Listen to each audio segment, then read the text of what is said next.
Good afternoon. On behalf of the town of Plainfield, the Plainfield Police Department, the Plainfield Fire Territory, ATF, and State Fire Marshal's Office, we thank you for coming this afternoon for this press conference. My name is Joe Aldridge. I'm Deputy Chief of Police, Plainfield Police Department. This is a follow-up press conference in reference to Wednesday, March 16th's Walmart distribution fire. The purpose of this press conference is to discuss our current status, the investigation, and public concerns. So please hold all your questions to the end. I'm going to introduce the people behind me. They're going to come up one at a time and speak, and then we'll take questions at the end. Immediately to my left and your right is ATF Special Agent in Charge Jason Walsh. He is part of ATF's NRT, their National Response Team. They respond all over the country to incidents such as this, and he will speak directly to the investigation. To my right is Jim Mitchell. He is from the EPA Region 5 Coordinator. He's going to discuss air quality and debris concerns. And lastly, to my far right is Plainfield Fire Territory Chief Brent Anderson, who will address you as well. First of all, I will give you a few items from the police department. I will want to reiterate that this is still a very active scene, and the facility is secured by the Plainfield Police Department to maintain scene integrity. Until the investigation is complete, we will secure that building. Most of the employees who got out of that building have retrieved their vehicles from the parking lot. However, there are some vehicles that are at that parking lot that cannot be retrieved at this time, and we will let the public know, or those workers know, when they can come get them. The public can still expect some road closures. 100 South between Ronald Reagan and Smith Road, and also All Points Parkway could be closed at certain times due to equipment being moved and accessibility for water. I have a statement from the Health Department that I'm going to read now. The Hendricks County Health Department has dedicated a phone line to address the public's concerns of public impact of the fire. The Hendricks County Health Department may be contacted at 317-718-6052 with questions or concerns regarding the health implications of this incident. For those who do not live in Hendricks County, we urge you to call your local health department or your local county health department. The health department has developed a page of frequently asked questions in reference to handling debris and air quality concerns. Those have been passed out to the media today, and we will also send that out. I'll now introduce Jason Walsh from the ATF.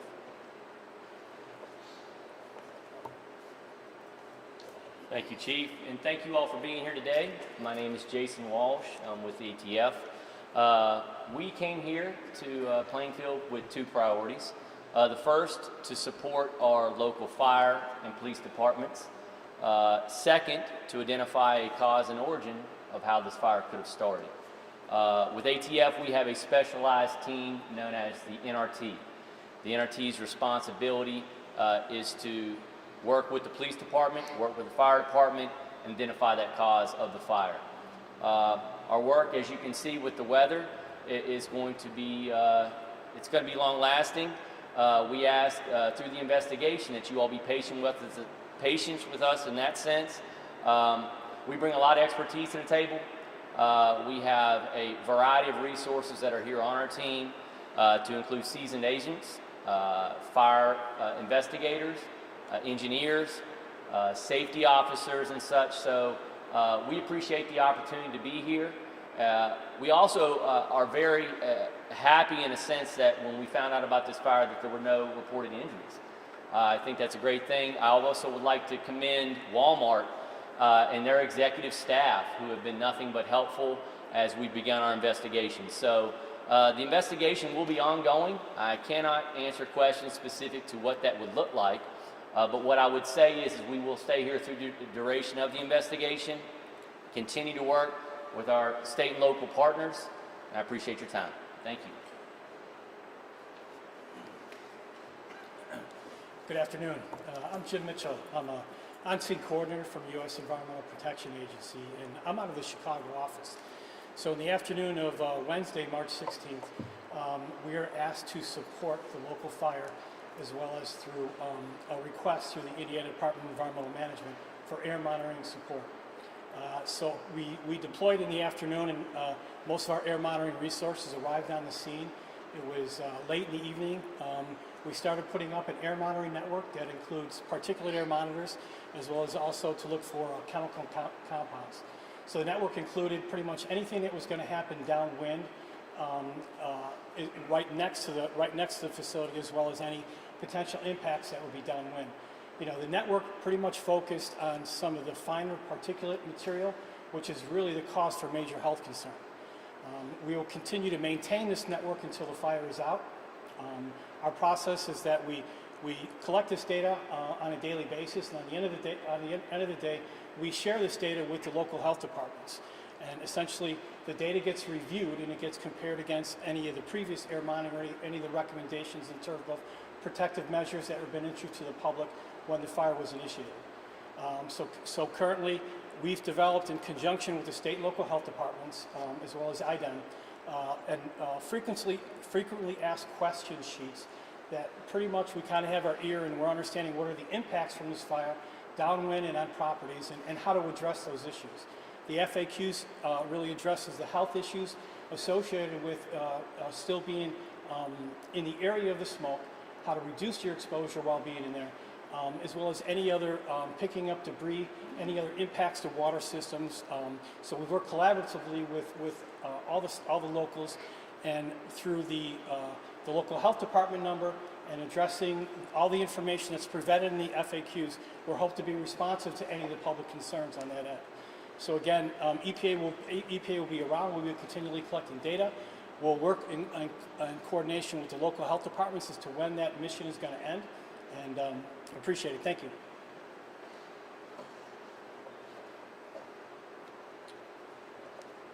Good afternoon. Brent Anderson, Plainfield Fire Territory. Latest update we have for today is we continue to hit hot spots over at that scene. We're working in our 50th hour since this event started about noon on Wednesday. I expect we will transition. Our plan is to transition later this afternoon, early this evening, from fire suppression efforts to cause and origin, and move more into a support role of our investigators, the ATF, and other partners that are there to determine what may have caused this event. We've had 30 agencies now. We're up to 30 agencies that have assisted us, 30 fire agencies, along with obviously other community partners. 30 agencies, 350 firefighters at last count is what we've expected to come through there over the course of 3 days. So we're working on 3 separate shifts that have responded to there. So some of those shifts multiple times, some of those trucks multiple times with different crews. We've had a pretty good plan for the last 24 to 36 hours of rotating crews in and out every 4 to 6 hours on a rotation schedule, so they stay fresh and they can also provide coverage in their own communities. A lot of that's mutual aid, but every community is still providing the coverage they need for their towns and communities. So as I said, as we move forward, we're going to transition later today from a fire suppression effort to a more supportive role of the investigators. I expect that'll happen this evening, and our footprint and our operation over there will scale down tremendously. You know, while this might be an event that costs many dollars, a large dollar loss and property loss, I think the one positive takeaway is, as Jason said earlier, no serious injuries, no loss of life. And that's what we should focus on, that all the systems worked, from the 911 calls to the fire protection systems to the emergency response, and all the way to where we are today. The response has been enormous and outstanding, and we could have did this alone. So we appreciate all the assistance we've got. Later today, we'll release the agencies that have assisted us, and we'll get that out one way or another.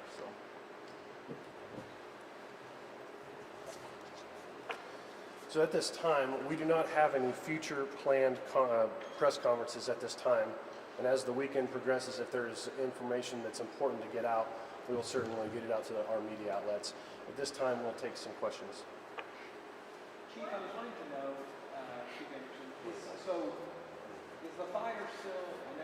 transitioning later this afternoon? Is the fire out, or there's still hot spots, it's still smoldering? We are going to say the fire is out. As crews continue to dig over there and we remove some of the rubble and the building materials, we will find stuff. But by our standards, we're considering the fire out, and we're transitioning to that supportive role. Have you guys been able to make entry into the building yet? Not yet. We have some heavy equipment over there, and they're working now. Some investigators, we did access some electronics that were in there that they want to make access to. But that's about the only access we've made into the interior of the building right now. Still making sure the walls are stable and the structure's safe for everybody to enter and work around. Can you speak to any fire suppression methods that were happening inside the building at the time the fire went off? We were hearing some initial radio traffic that indicated that maybe some of those methods were turned off and we thought the fire was under control. The fire was, when we arrived, all the suppression efforts or the suppression systems were operating as designed.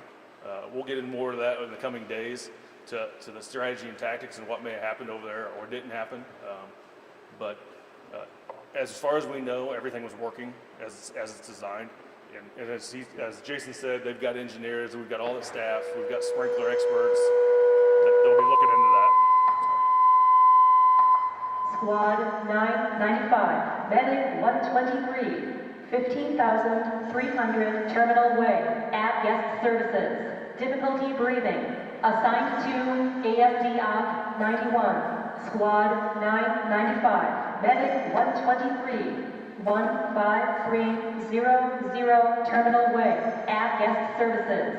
Difficulty breathing. 1441 hours. Assigned to ASD Op 91. We'll let them, we'll get back.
So to wrap up that question, there'll be a complete investigation on as it was the system operating as it was designed in the future.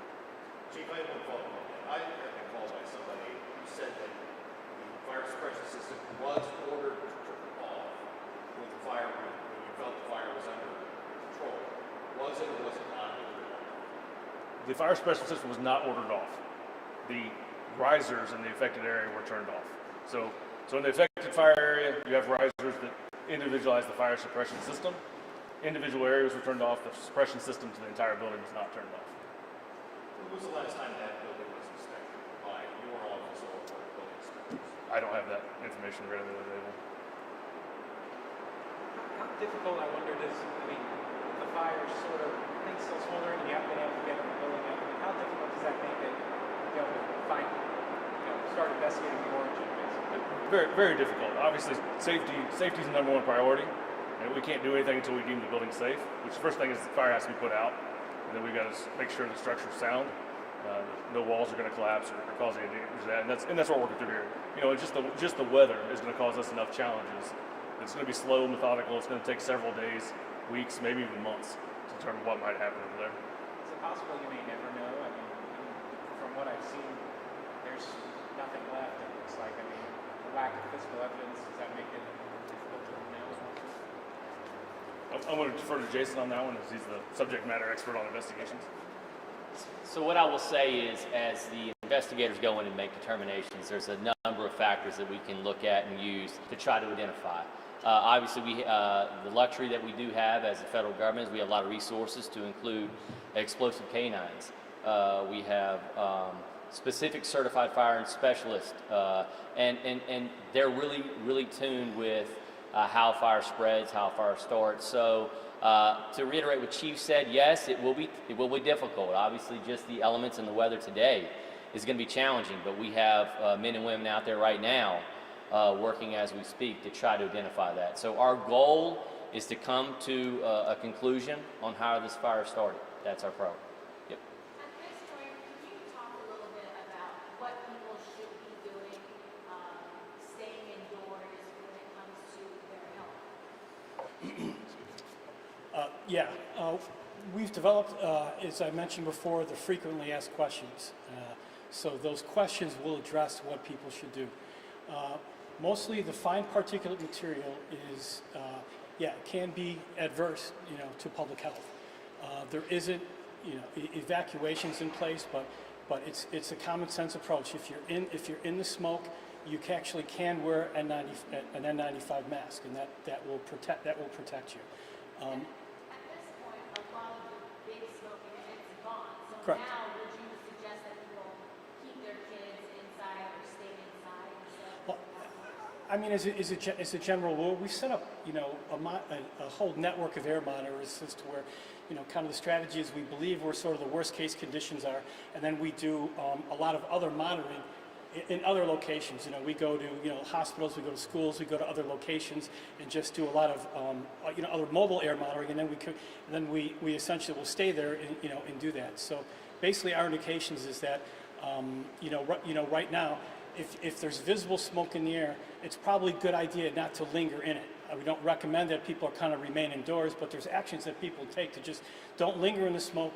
If it's causing you, if it's a nuisance, then please, get indoors. If you have to be outside and it's a nuisance, you can wear any N95 masks. We've got procedures in terms of if there's debris in the yard, how to clean those up and do that safely.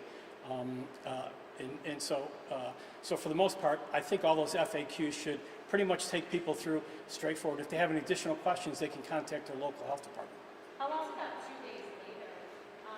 Why put this out now instead of Wednesday or Thursday when we still have smoke in the air? Well, partly we're always looking at in monitoring. We started our network pretty much early in the morning on the 17th. So in order to really look and compare against any specific health levels, we're gathering information over a period of time to look at truly the overall impacts of this. And then we have people going out, looking at the debris fields, understanding what it is. So it takes time to bring and coalesce that information, bring the organizations together, and come on a plan of action. And that plan of action really was developed as uniform in terms of the frequently asked questions. So we need to all get on the same department. We need to get the information as to where did all this debris and smoke, where is it going, how is it lingering, what are the questions, and then we need to get to the right people to answer those questions, give the best information out. So while we'd like to produce something very, very quickly, we don't want the information to be accurate or wrong. How long can we expect testing to take for ash and other debris to figure out if they do contain any hazardous materials? Well, currently right now, sampling is going on of both, some of the water in the impacted areas. Haven't gotten a lot of those test results back, but on the water. But it's going to, continually go on at least for the next couple of days.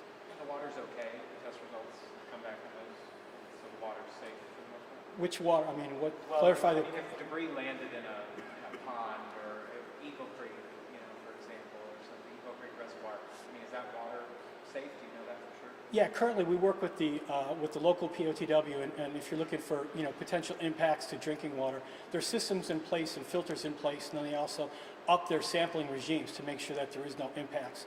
But within the FAQs, that entity that's responsible for drinking water address those issues. While they're not here, I can address what we've put down in the FAQs. Do you have any results that you can release with us, like from any debris particles that you guys collected or anything from the area? Currently, some of those results are pending, but we're looking at them as just, charred ash, where we're probably going to get results by later on this afternoon or tomorrow.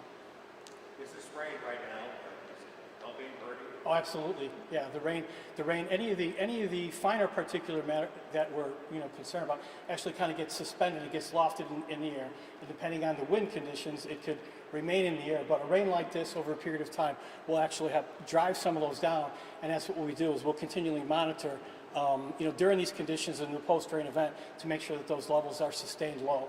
But it's also pushing it into the water supply at higher concentrations, is that